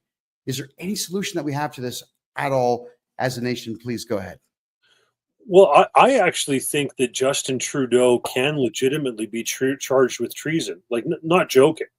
If you go ahead and you allow the People's Liberation Army of China to have operatives inside our highest level biohazards lab in Winnipeg and have them export coronavirus to the labs in Wuhan, and then go ahead and add gain of function to it to make it more deadly. Now, you might be able to argue that he was just an idiot and he was naive to allow that to happen.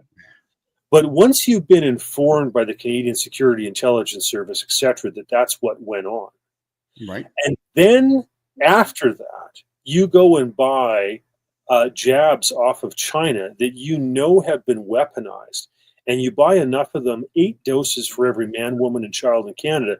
If that's not treason, I'm not sure I know what is, right? So that's a legitimate charge that can be brought against him. And I think, Alberta just put out a report by Dr. Davidson, whom I met with, who left his emergency medicine position. He was in charge of emergency medicine in Red Deer for all central Alberta. He went down to Texas, learned the protocols with regard to hydroxychloroquine, ivermectin, vitamin D, etc. Came back, treated friends of mine, including former member of Parliament Eric Lowther. And he was threatened with having his medical licenses, his doctor's license removed. This guy has been involved now in a report. The report is scathing. I was at a meeting on Thursday last week. If somebody had 2 Pfizer jabs, they are 10 times more likely to have had myocarditis. If they had 2 Moderna jabs, they're 14 times more likely to have myocarditis. If they had 1 Pfizer jab and 1 Moderna jab, a mixture of the jabs, they're 36 more times likely to have suffered myocarditis. Of the pregnant women who were jabbed, 87.5% spontaneously aborted. And of children who were jabbed, there was a 3,328% increase in infant mortality death. The man who was responsible for that and allowed that to happen, encouraged it, invested in it, Justin Trudeau. So what he's essentially done, because then this is a tax and money show, is he has crushed the economy for a full generation there, because that's a whole bunch of children who won't be born to eventually get jobs and pay taxes and contribute. So that is unto itself treason, just eliminating a swath of the populace who could conceivably carry on keeping an economy flowing. And the reason I bring that up is it was once told to me by an economist back in 1988 that Canada needs another 100 million people. At the time, I think the population was about 28 million. It needs another 100 million productive, intelligent, driven people to build a proper international economy. And, here we are with 40 million, but 11 million are imports from Africa, the Middle East, and China who don't speak English. And if you want a prime example of that, when I fight the Canada Revenue Agency, there's 30,000 diversity hires from Africa that nobody understands. It's bizarre that he has eliminated all of Canadian culture and all hope of an economy in Canada. So, question then, could Trump fix the Canadian economy if he chose to annex the country? Well, so the guy who's really got this right in terms of fixing this stuff is Milei in Argentina. If Trump and crew go down that path and get rid of the DEI and get rid of, the overspending and get rid of the waste and drain the swamp and all the stuff that he probably wishes he'd done in his first term in 2016, it's going to be huge. And there's going to be a ton of Canadian money who just decides to leave Canada and go to that. There's no doubt about that. And frankly, we need that done in Canada. The Liberals aren't going to do it. Trudeau didn't do it. Carney's not going to do it. Freeland's not going to do it. Will Pierre do it? I hope so. Even with Harper, the bureaucracy grew The CBC grew. So we need it. We need it bad. Like I said, we've got a housing bubble that's about to burst, and we need somebody who's going to come in and really right size the Canadian government. I mean, talking about the CRA, I could do that. We could do a whole show on that. But they actually have more people employed in the CRA than the entire Canadian military. It's ridiculous. And for our American friends, that's the Canada Revenue Agency. They're kind of like the IRS, except really, really dumb, and they don't have guns, and they actually don't have any authority whatsoever. And this I know because I fight the Canada Revenue Agency every single day. And you know what? In a fight against the CRA, Rob, I've got the boxing gloves on, and they haven't even shown up for the fight yet. That's how pathetic they really are. And I'm educating a lot of people on that. So we've covered quite a bit in the last 95 minutes here. So now what we got to do here is offer solutions. So let's talk to our Canadian friends first. How do they keep money in their pocket? Aside from having me get your taxes back for the last 10 years, everyone, which I can do, how do Canadians protect what they have? Go ahead. I think one of the best things you can do is if there is a relatively local gold mining or silver mining company, to get involved in that, because gold and silver are precious metals, and they just they're the resilient things. What people fell back on during the Weimar Republic, which could become a global thing, and so that's real. Now Warren Buffett makes a good point, and what he says is that if you took all the gold in the world and put it into a big cube, I think it would be 53 feet by 53 feet by 53 feet. Okay, that's all the gold in the world. And it's not producing anything. It's just sitting there. It's a storage of value, let's say. But if you own a company, a mining company that produces gold or produces silver or produces copper, okay, then you're being productive. You're getting a return on investment with that, as opposed to just having it sit there as a storage of value. There's a lot to be said about having a storage of value, because, like I said, all the governments are going to be inflating money terribly. They're going to be monetizing the debts, so there's value in that. But having shares in some of those companies that actually produce the stuff and have an ROI, great stuff. I would also argue it's hard to beat oil, right? Because it's been effectively the backing of the U.S. dollar since the U.S. pulled out of convertibility to gold in 1971, when Charles de Gaulle wanted to repatriate French gold from the United States to France. Nixon pulled off the convertibility, and then what happened was the Saudis made a deal with the U.S. where the U.S. would provide protection to Saudi Arabia. There's an ongoing feud there between the Iranians and the Saudis and what have you. But anyhow, U.S. would provide protection. The Saudi royal family could get trained in the U.S. Air Force, fly F-16s, etc., all that stuff. In return, the Saudis would make sure that all oil purchases of Saudi Arabian oil were done in U.S. dollars. So that became the petrodollar. So it's hard to say that oil is not a safe bet. I remember Jim Cilia, who was a former member of Parliament for Calgary Centre. He used to say he made a lot of bad decisions economically, financially in his life, but the one thing that always saved him was that every 3 years or so, oil went through its cycle. When people told you, that oil was going to go to $150 a barrel, it was time to sell. When oil was down at $40 a barrel and people said it was going to be worthless and there was no point and everybody was going to be switching over to hydrogen or God knows what, he said that was time to buy. And he said every 3 years or so going through that cycle saved him and buoyed him up economically. So I think those are real. Those are all good investments. If we're going to be going through some financial instability, if the forex exchanges, who knows if the Russians, the Chinese are going to have implosions, if the euro is going to go down, whatever, those are pretty solid. All right. And on a more basic level, because you're talking about gold, silver, and oil. Yeah, I mean, I agree with what you're saying, but will the average person get involved in that? What can Canadians do, let's say, just on a daily basis here to protect themselves from any and all imminent crashes of the Canadian dollar?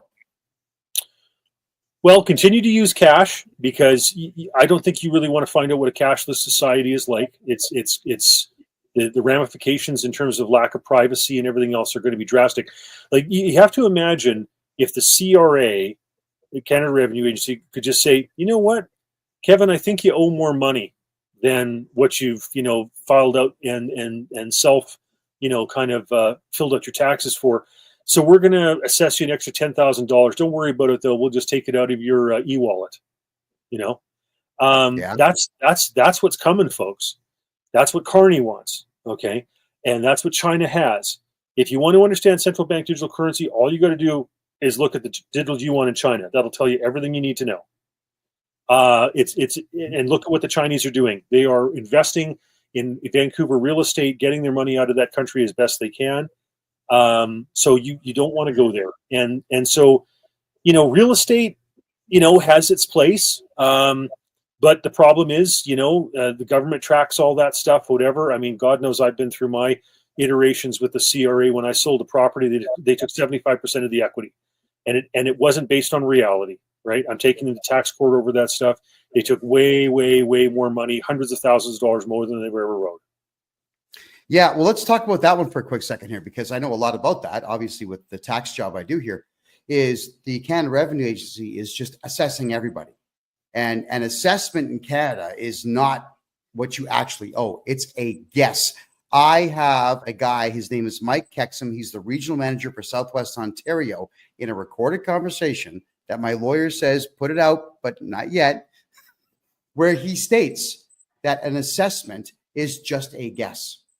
And on these assessments, if they send you warning letters and you ignore them, they will go to the bank, issue a requirement to pay letter, which the bank is not obligated to do anything of. But the bank says, yeah, you know what? We're not going to take the chance that the CRA sues us, and we know Canadians won't sue us, so let's give the money to the CRA. But here's the deal. For everybody who doesn't understand the Canada Revenue Agency, they don't actually sue people unless they know that there's a guaranteed win because they pre-greased the palm of the judge. They're not suing anybody.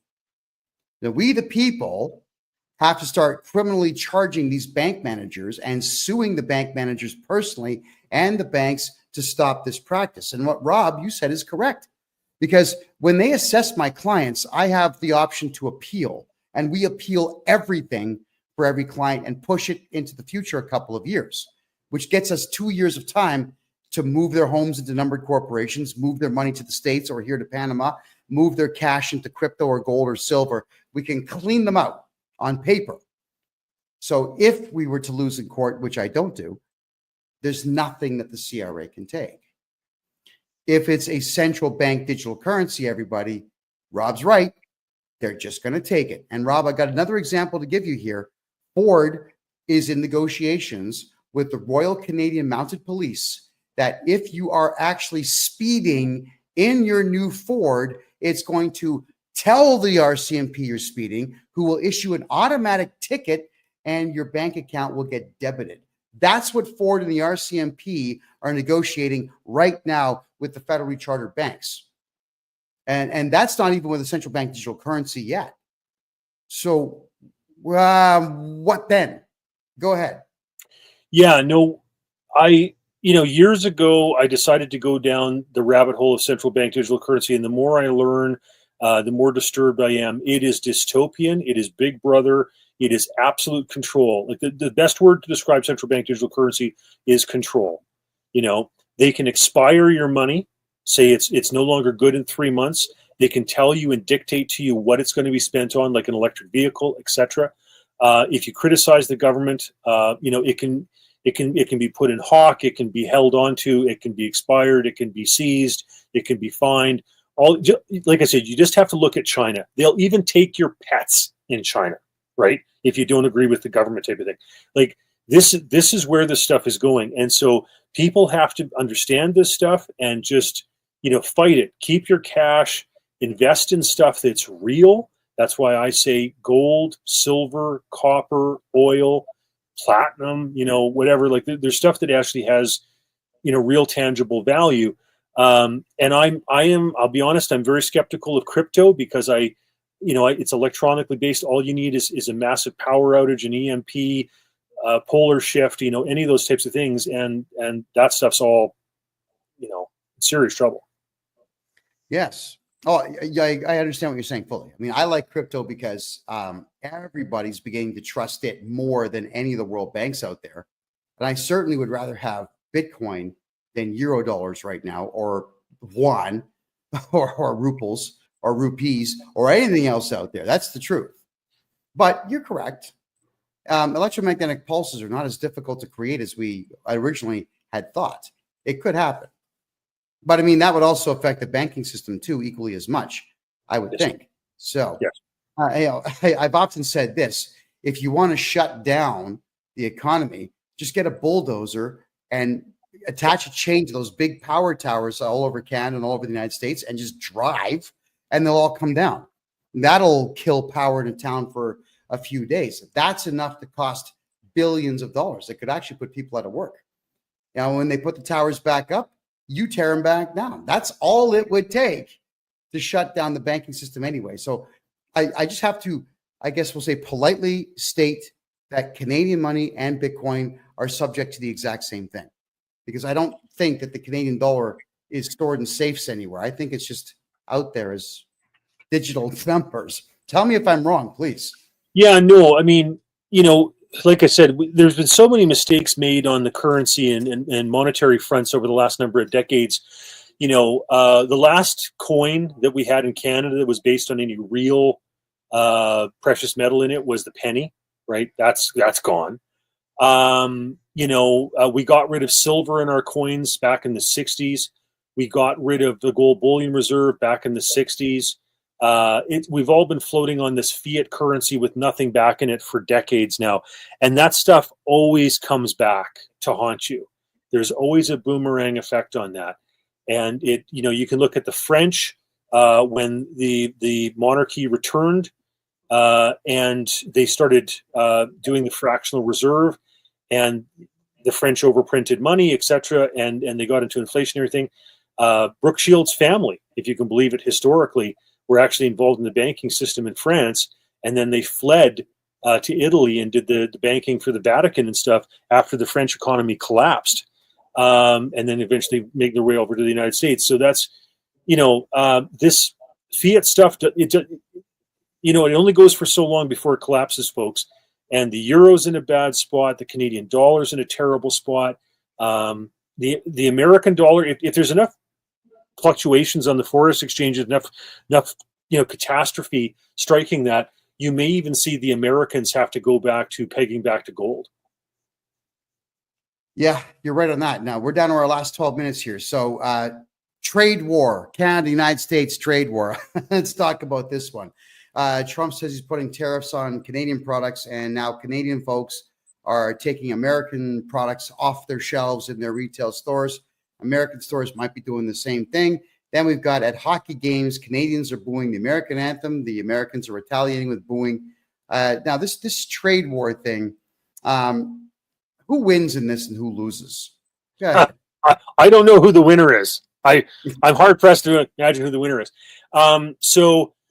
Really what this was is Donald Trump saying, fix the damn border, right? And like, it's not only Donald Trump that's been saying that.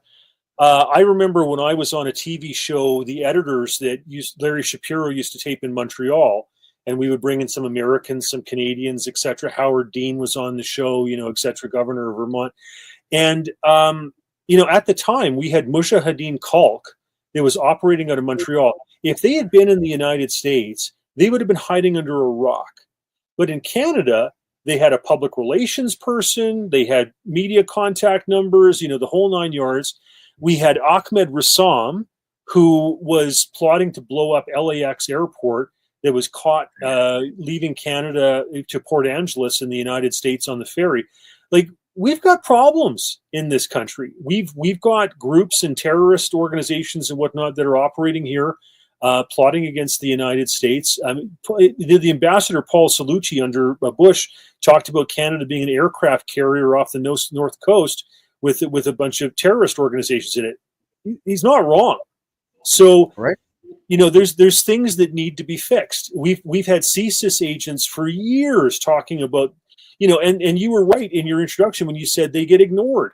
Like, how frustrating would that be to be a CSIS analyst who is looking at these terrorist organizations, recommending that they be put on a terrorist list, And the government ignores it, doesn't do anything about it, because the prime minister has the largest Islamic population riding in the country in Papineau in Montreal. It's disgusting. And I understand why Trump's frustrated. And he's basically saying, like, fix it. Canada is spending like 1% of our gross domestic product in the military. The United States spends 3% on something that's 10 times the size as an economy or, population, etc. So that, what does that mean? They're spending 30 times the amount of money. We have to pull up our socks. He's right. And so, yeah, it doesn't make sense that, people aren't able to buy Canadian maple syrup more cheaply, or that, Americans aren't able to, sell their products here, and you decrease the purchasing power of both Canadians and Americans in doing tariffs. I think he's just trying to wake us up and say, fix the border. Well, you heard it here first, Canada. I mean, Trump does not want to bankrupt you because he's sinister. The guy he's a patriot, for God's sakes. Donald J. Trump is well aware of the fact that his demeanor and his attitude and his way of doing things would be successful in one country in the world only, the United States of America. He's fiercely loyal to the country that allowed him to be a billionaire twice over. So why would he not want to protect what he loves? And of course, he's doing the right thing with a family legacy. He's got Donald Trump Jr. and Barron. I'm sure he's grooming them to take over for him one day as the next president, which I certainly hope they do. The guy loves his country and he wants to protect it. And the Canadian government is a clear and present danger to the United States. And as a result of all that, Canadians are not making money because all our money is just leaving the country. And quite frankly, Americans in Democrat states, they weren't making money either. So there is an opportunity here for Canadians and Americans to get rich if we can get this Trudeau-esque nonsense out of the country and have Trump just do his thing. And that's allow all of us to live safely and make money. Go ahead. Yeah, I want to tell a story, because when Donald Trump was first president in 2016, he had a 2-hour meeting booked with Justin Trudeau. And I heard this through the grapevine because I'm a politician and I know a lot of other politicians, and it filters around what happened. Okay. And the story I heard was that he had a 2-hour meeting. Trump proposed eliminating all tariffs, total free trade.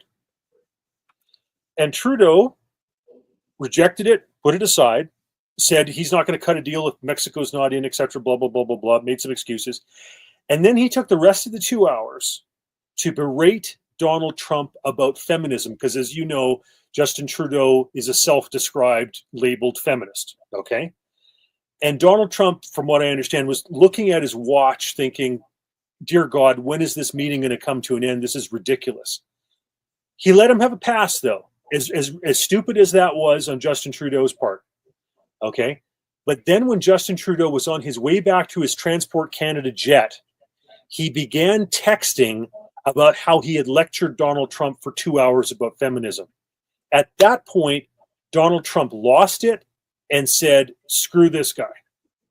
Okay. And so Donald Trump was offering no tariffs, free trade right across the board when he first was meeting with Justin Trudeau.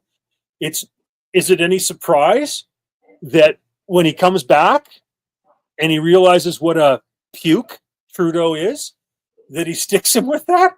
I mean, well, just think about that, Canada. You elected this guy because he had nice hair.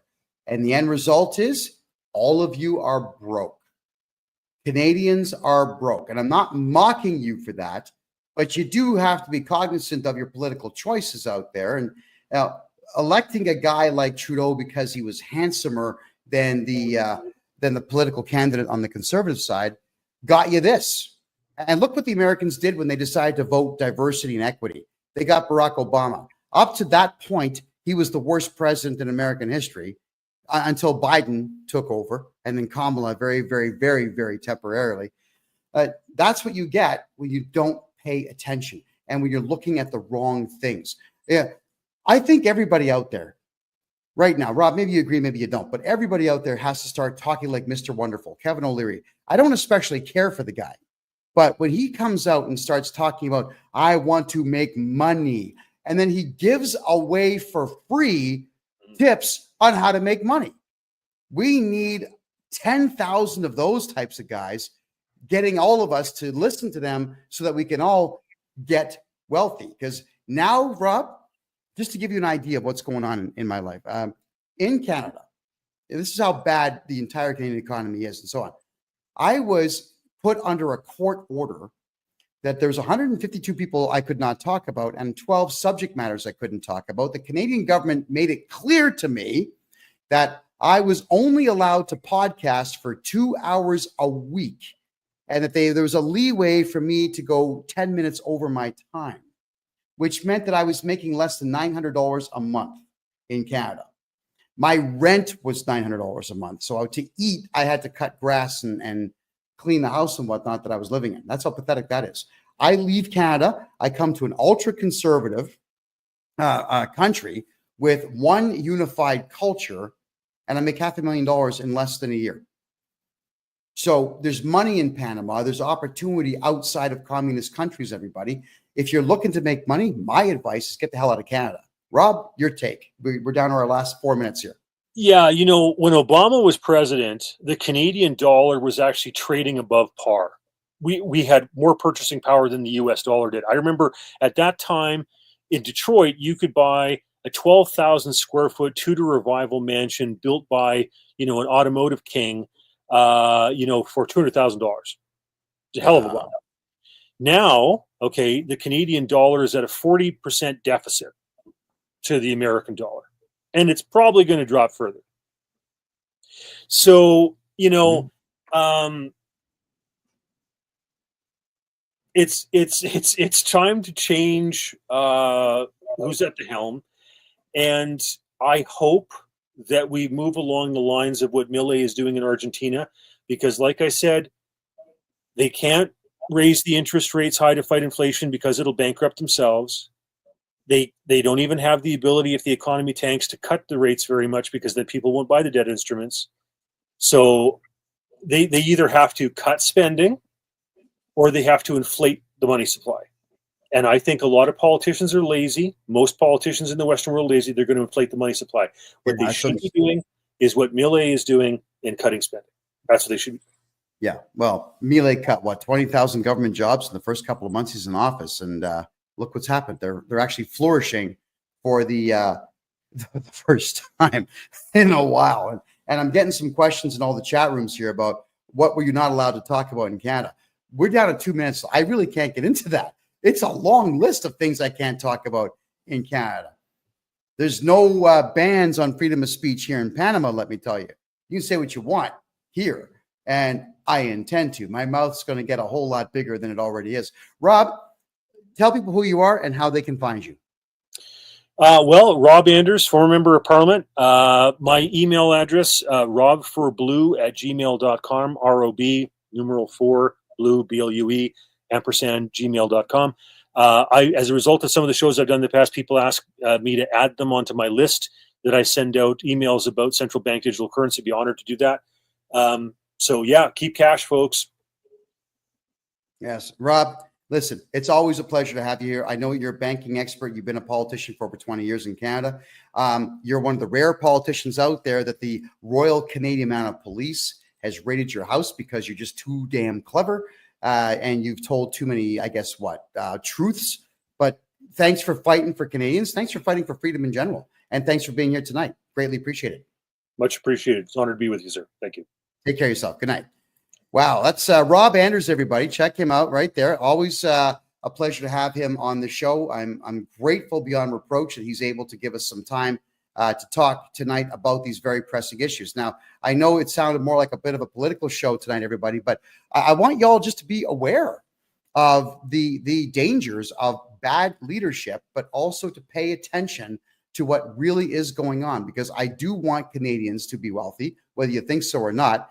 And you're not going to do it if you're still in Canada scratching around for what's left over. You got to leave and look for other opportunities. And in Trump's America, there are opportunities. Here in Panama, there's opportunities. Argentina is thriving right now. There's opportunities elsewhere. Try not being afraid. Get out, try something brand new. I left my comfort zone, and I've never been more successful in my life. Here in Panama, I'm having an absolute blast. And don't forget, everybody, yes, I am Canada's #1 income tax and corporate tax expert. I will go back 10 years and get you back at least half, up to 100% of all your tax money back. If you've got a corporation that's suffering in Canada and the United States, I can take all that debt away in less than 3 days now. I've perfected my craft. Get a hold of me on my personal website at kevinjjohnston.com. Thank you for being here, everyone. We'll see you in a week. Take care and good night.